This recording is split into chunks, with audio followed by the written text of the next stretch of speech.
Hello students, very good morning. I am today explaining you vector spaces one theorem related to semester 5 of mathematics, BSc mathematics.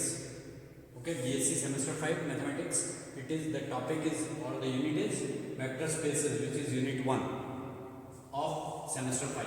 Theorem is the necessary and sufficient condition for a non-empty subset W of a vector space V of f to be a vector subspace of V is a comma b is element of f and alpha comma beta is element of W. It implies that a alpha plus b beta is element of W. Here f is field and W is vector space. So W here we have W is non-empty subset of a vector space V of f. So here we have to prove that the necessary and sufficient condition for a non-empty subset W of a vector space V of f to be a vector subspace, उसको subspace होने के लिए be a vector subspace of V is a comma b is element of field and alpha comma beta is element of this non-empty subset W, and it will be a vector subspace. It implies that a alpha plus b beta is element of W. Or this can be asked, this theorem in this way also, that a subset W of a vector space V of f. Here basically it is vector, it is subset of a vector space V of f is a subspace, and then it will be a subspace of V of f. When it will be the subspace of V of f, if and only if for all alpha beta is element of W and a b is element of f, it implies that a alpha plus b beta is element of W. In if and only if condition this will be applicable, then only it will be known as subspace of V of f, this subset W.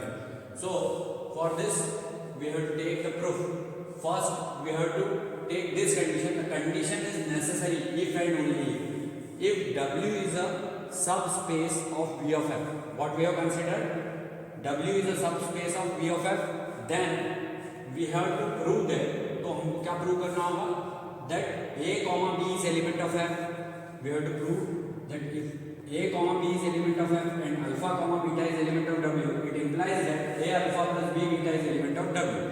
So hence W is a subspace of V of f, and so W must be closed under vector addition. Because it is subspace, that's why it must closed under vector addition also and scalar multiplication also.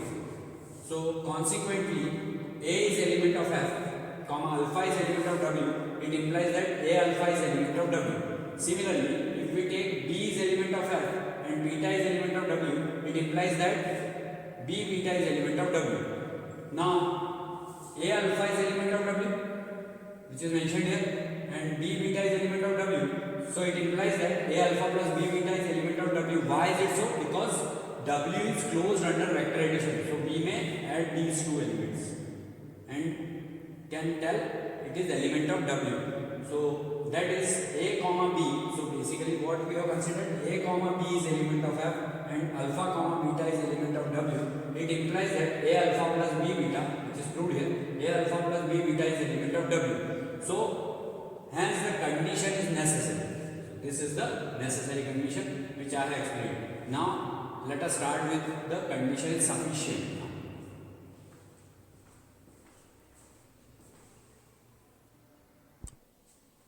Now see, the condition is sufficient means if condition. Now suppose that W is non-empty subset of V such that, it is another part, this one. Now suppose that W is non-empty subset of V such that the given condition, that is a comma b is element of f and alpha comma beta is element of W, it implies that a alpha plus b beta is element of W. Means in opposite way we have to go now. We have to consider this. We have to consider this as a given condition, and then we have to prove the given condition in previous part at last. So A comma B is element of F and alpha comma beta is element of W, it implies that A alpha plus B beta is element of W, which is considered as our equation 1, and this is only the given condition we have considered. Now if this is satisfied in W, so to prove, now what we have to prove? To prove W is a subspace of V of F. What we have to prove? W is the subspace of V of F. This we have to prove. So taking A is equal to 1 and T is equal to 1 in equation 1. If we are taking A is equal to 1 and T is equal to 1 in equation 1, then it will become 1 comma 1 is element of F because these are the scalar quantities, and alpha comma beta is element of W, these are the vector quantities. It implies that 1 into alpha plus 1 into beta is element of W. So alpha, 1 into alpha can be assigned as alpha because alpha is element of W. It implies that alpha is element of V. If alpha is element of subspace, then it will be element of space also. So alpha is element of W, it implies that alpha is element of V, and 1 into alpha is equal to alpha in V. In V, if we do this 1 into alpha, then it will be equal to alpha only in V. So this can be written as 1 into alpha as alpha and 1 into beta as beta. So alpha plus beta is element of W. So now what we can conclude? Therefore W is closed under vector addition. Under vector addition, W is closed here. Now this one part is over. Now take A is equal to minus 1 and B is equal to 0. In first, if we take A is equal to minus 1 and B is equal to 0, then what will happen? See, if A is equal to minus 1 and B is equal to 0 in 1, then if alpha is element of W, suppose we are considering alpha as element of W, then what will happen? Minus 1 comma 0 is element of minus 1 comma 0 in case of A and B. Minus 1 comma 0 is element of F and alpha comma alpha is element of W. It implies that minus 1 into alpha plus 0 into alpha is element of W. Minus 1 into this alpha is vector, minus 1 and 0 are scalars. So minus 1 into alpha plus 0 into alpha is element of W. So minus 1 into alpha can be written as minus alpha plus 0 into alpha can be written as 0 vector is element of W. So minus alpha is element of W. What it proves that additive, therefore additive inverse of each element of W exists also in W. Means additive inverse. If alpha is existing there, then definitely its additive inverse, that is minus alpha, will also exist in W. This is one more part which is proved. Now let us proceed with 0 part also, 0 vector. For this, up to here only we are concluding, and now we have to proceed with this further. It is not over yet. So let us see the next part of it.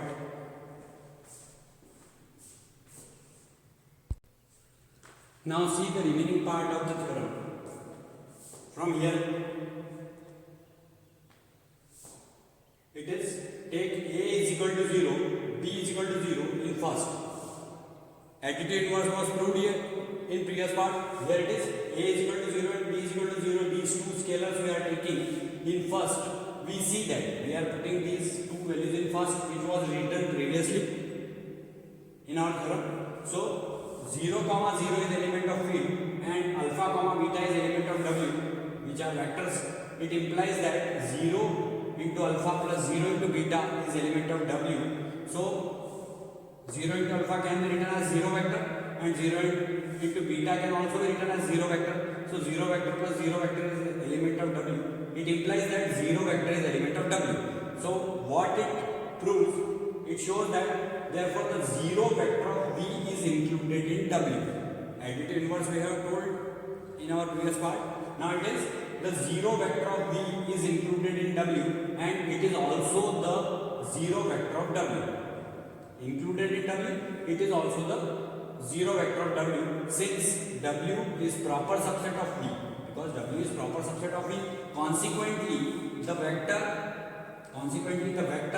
addition is commutative as well as associative in W. And with this, it is commutative also and as well as associative also in W. Therefore, we can say that W comma plus is an abelian group.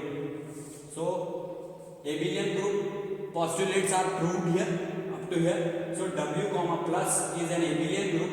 Now again taking B is equal to 0. This we are proceeding for proving our W closed under vector multiplication. So for this again taking B is equal to 0, we have A comma 0 is element of F and alpha comma beta is element of W.